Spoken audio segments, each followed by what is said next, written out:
Doctor Keshav Baliram Hedgewar यांचा जन्म चैत्र शुद्ध प्रतिपदा म्हणजे वर्ष प्रतिपदा अथवा गुढीपाडव्याला म्हणजे दिनांक 1 एप्रिल 1889ला बळीराम व रेवतीबाई या दाम्पत्यापोटी नागपूर येथे झाला. त्यांचं मूळ घराणं हे तेलंगणामधील कुंदकुर्ती या गावचं. केशवजींचे पणजोबा नरहर शास्त्री हे 18व्या शतकात नागपुरात येऊन नागपूरकर भोसल्यांच्या आश्रयाखाली स्थायिक झाले. अध्ययन व अध्यापन ही या घराण्याची परंपरा असल्यामुळे केशवरावांनी व्यवहारापुरते वेदविद्येचे शिक्षण पण घेतले होते. त्यांना 2 वडील बंधू आणि 3 धाकट्या बहिणी होत्या. नमस्कार, मी अवधूत वाघ आणि आपण पाहत आहात माझं YouTube चॅनेल अवधूत चिंतन. शाळेत असताना व्हिक्टोरिया राणीच्या राज्यरोहणाला 60 वर्षे पूर्ण झाल्याबद्दल वाटण्यात आलेली मिठाई त्यांनी रागाने फेकून दिली होती. तसेच वंदे मातरम ही घोषणा दिल्याबद्दल त्यांना शाळेतून काढूनही टाकण्यात आले होते. 1910 साली शालांत परीक्षा उत्तीर्ण झाल्यानंतर उच्च शिक्षणासाठी ते जाणीवपूर्वक कलकत्त्याला गेले. त्यामुळे त्यांना बंगालमधील क्रांतिकार्यात प्रत्यक्ष सहभाग घेता आला. 1914 साली कलकत्त्याला नॅशनल मेडिकल कॉलेजमधून त्यांनी वैद्यकीय पदवी मिळवली. त्या दरम्यान त्यांनी बंकिमचंद्र चटर्जी यांच्या प्रेरणेने अनुशीलन समिती या क्रांतिकारी संघटनेचे कामही केले. डॉक्टर हेडगेवार सुरुवातीला काँग्रेसचे सक्रिय कार्यकर्ते व पदाधिकारी होते. ते छत्रपती शिवाजी महाराजांचे निस्सीम भक्त होते व त्यांच्यावर लोकमान्य टिळकांच्या विचारांचा प्रभाव होता.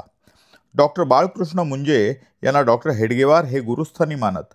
कलकत्त्याला वैद्यकीय शिक्षण घेताना, नागपूरमध्ये काँग्रेसचे काम करत असताना व अनेक प्रांतात जाऊन ब्रिटिशांविरोधात भाषणे करून जनजागृती करत असताना डॉक्टरांनी हिंदू समाज जवळून पाहिला व अनुभवला. हिंदू समाजाला एवढी प्राचीन परंपरा, प्रदीर्घ इतिहास व सांस्कृतिक वारसा असतानाही हा देश गुलाम का झाला या प्रश्नाने डॉक्टरांना अंतर्मुख केले. हिंदू समाजातील जातीभेद व राष्ट्रीय हितापेक्षा वैयक्तिक हिताला प्राधान्य दिले जाणे या 2 दुर्गुणांमुळेच हा देश गुलाम झाला असे त्यांचे मत झाले. डॉक्टरांचे असे लक्षात आले की या देशात अनेक विचार प्रवाह असूनही त्यामध्ये राष्ट्र म्हणून विचार करणारी एकही संघटना नाही. जोपर्यंत या भूमीतील रहिवासी एकत्र येत नाहीत व आपल्या संस्कृतीचा अभिमान बाळगत नाहीत, धर्म आचरणात आणत नाहीत, या भूमीसाठी लढा देत नाहीत, तोपर्यंत भारताला त्याचे जुने वैभव परत मिळवता येणार नाही, असा त्यांचा ठाम विश्वास झाला होता. हिंदू समाज जागृत झाला तर स्वातंत्र्य आपल्यापासून दूर नाही. हिंदुस्थानला स्वातंत्र्य मिळणार असेलच तर ते हिंदुत्वाच्या विचाराने हा विचार त्यांच्या मनात पक्का झाला. हिंदू समाजाची ससेहोलपट थांबवण्यासाठी हिंदूंनी संघटित झाले पाहिजे.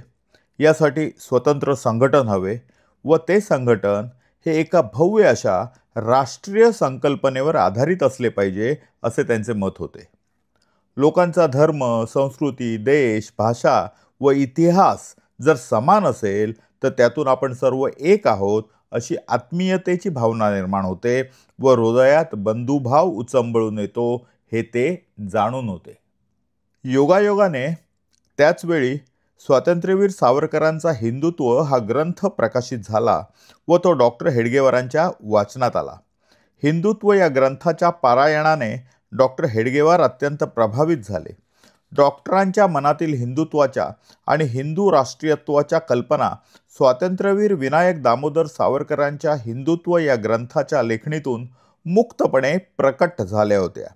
हा एक शुभ संकेतच असावा असे डॉक्टर हेडगेवारांचे मत झाले. प्रदीर्घ मंथनातून एक अमृत कुंभ डॉक्टरांच्या हाती लागला आणि तो म्हणजे हिंदू राष्ट्रवाद. हिंदू धर्म म्हणजे केवळ पोथी, पुराण, पूजा, आरती, उपास, तापास ही कर्मकांडे नव्हेत. हिंदू धर्म हा गणेशोत्सवाच्या मिरवणुका किंवा काकड आरतीच्या दिंड्या काढण्यापुरता मर्यादित नाही. हिंदू धर्म हा अनादी आहे, अनंत आहे, अवध्य आहे. ही सावरकरांनी त्यांच्या कवितेतून व्यक्त केलेली जी भावना आहे तीच भावना डॉक्टरांना आपली आहे असे वाटले. या हिंदू राष्ट्रवादाचा अमृत कुंभ हाती घेऊन हिंदुत्व हेच राष्ट्रीयत्व आणि राष्ट्रीयत्व हेच हिंदुत्व या सिद्धांतावर त्यांनी 1925 साली दसऱ्याच्या शुभ मुहूर्तावर राष्ट्रीय स्वयंसेवक संघाची स्थापना केली. त्यांनी हिंदूचे संघटन करताना हिंदू स्वयंसेवक संघ असं न म्हणता राष्ट्रीय हा शब्द वापरला, कारण हिंदुत्व हेच राष्ट्रीयत्व ही डॉक्टरांची ठाम धारणा होती. यालाच पूरक पण अधिक कडवी अशी धर्मांतर म्हणजेच राष्ट्रांतर ही भूमिका स्वातंत्र्यवीर सावरकरांनी याआधीच मांडली होती. याच राष्ट्रीय म्हणजेच हिंदू समाजाला संघटित करून राष्ट्राला परमवैभवाला न्यायचं हे संघटनेचे ध्येय ठरवून त्यांनी वाटचालीला प्रारंभ केला. डॉक्टरांनी संघकार्याची रचना कौटुंबिक मूल्यांवर केली होती. संघ हे आपले कुटुंब आहे आणि कुटुंबात जसा आपण व्यवहार करतो तसाच संघात केला पाहिजे अशी त्यांची धारणा होती. त्यांनी लोकशाही, राज्यव्यवस्था, अर्थव्यवस्था, समाजव्यवस्था या विषयांवर मूलभूत चिंतन मांडलं नाही, परंतु कोणतीही संस्था चांगली व दीर्घकाळ रीतीने चालवण्यासाठी काय केलं पाहिजे याचा त्यांनी जो मार्ग सांगितला तो आता संघाने 100रीत प्रवेश केल्यावर सिद्ध झाला आहे. माणसाला संस्कारित केल्याशिवाय व स्वबांधवांविषयी आपुलकीची आणि कर्तव्याची भावना निर्माण केल्याशिवाय कोणतीही व्यवस्था कल्याणकारी ठरणार नाही असं त्यांचं मत होतं. 21 जून 1940 रोजी वयाच्या अवघ्या 51व्या वर्षी डॉक्टरांचं निधन झालं. त्यापूर्वी 1 वर्ष आधी त्यांनी संघाच्या कार्यपद्धतीबाबत संघ स्वयंसेवकांना काही निर्देश देऊन ठेवले होते. संघाची निश्चित अशी कार्यपद्धती त्यांनी तयार केली होती. सभासद नोंदणी, अध्यक्ष, सचिव, संचालक मंडळ या प्रचलित पद्धतींना फाटा देणारी व गुरुस्थानी भगवा ध्वज, गुरुदक्षिणेची संकल्पना, विचारांना मुख्य स्थान, व्यक्तिनिरपेक्ष संघटन, सामूहिक निर्णय पद्धती, पूर्णकालीन प्रचारक, दैनंदिन शाखा आदी वैशिष्ट्ये असलेली कार्यपद्धती डॉक्टरांनी संघामध्ये रुजवली.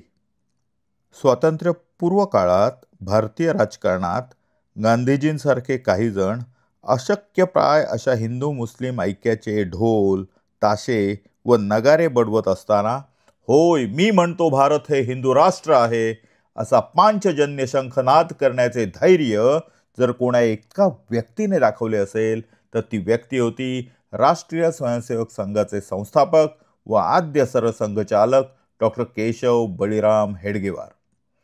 हिंदू राष्ट्राच्या पूर्ण स्थापनेसाठी समर्पित केलेले त्यांचे ऋषितुल्य जीवन हे संघाच्या राष्ट्र उभारणीचे बलस्थान होते.